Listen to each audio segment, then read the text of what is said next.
అంటే ఒకసారి ఇక్కడ చూడండి, ఇక్కడ ఏముంది అక్షరం, సున్నా పక్కన ఏ అక్షరం ఉంది? టా. టా ఇటు సైడ్ ఉందా అటు సైడ్ ఉందా చూడండి, ఇక్కడ ఉంది కదా టా. ఓకే, ఇక్కడ చూడండి, సున్నా తర్వాత ఏం అక్షరం వచ్చింది? ఇక్కడ పా వచ్చింది. పా ఇక్కడ సైడ్ ఉందా అక్కడ సైడ్ ఉందా చూడండి, ఇక్కడ సైడ్ ఉంది. ఓకే, ఇప్పుడు ఏంటంటే మనకి సున్నా తర్వాత వచ్చే అక్షరం ఇక్కడ ఉంటే, కా నుండి నా వరకు మధ్యలో ఉంటే దాన్ని అని చదవాలి. అర్థమైందా?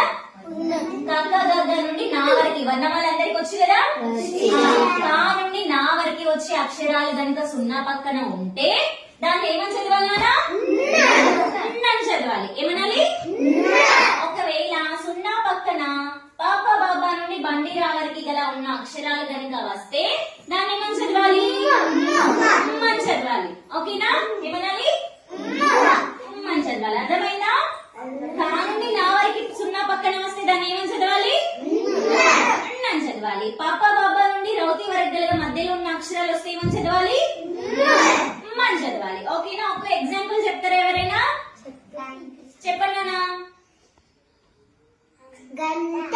గంట. గంట వచ్చిందా వచ్చిందా? ఎన్న వచ్చింది. ఎందుకు వచ్చింది? సున్నా పక్కన ఏ అక్షరం ఉంది? టా ఉంది. టా ఇక్కడ సైడ్ ఉందా అక్కడ సైడ్ ఉందా? ఇక్కడ ఉంది కాబట్టి ఇక్కడ వస్తుంది గంట. Very good. ఎవరైనా వచ్చి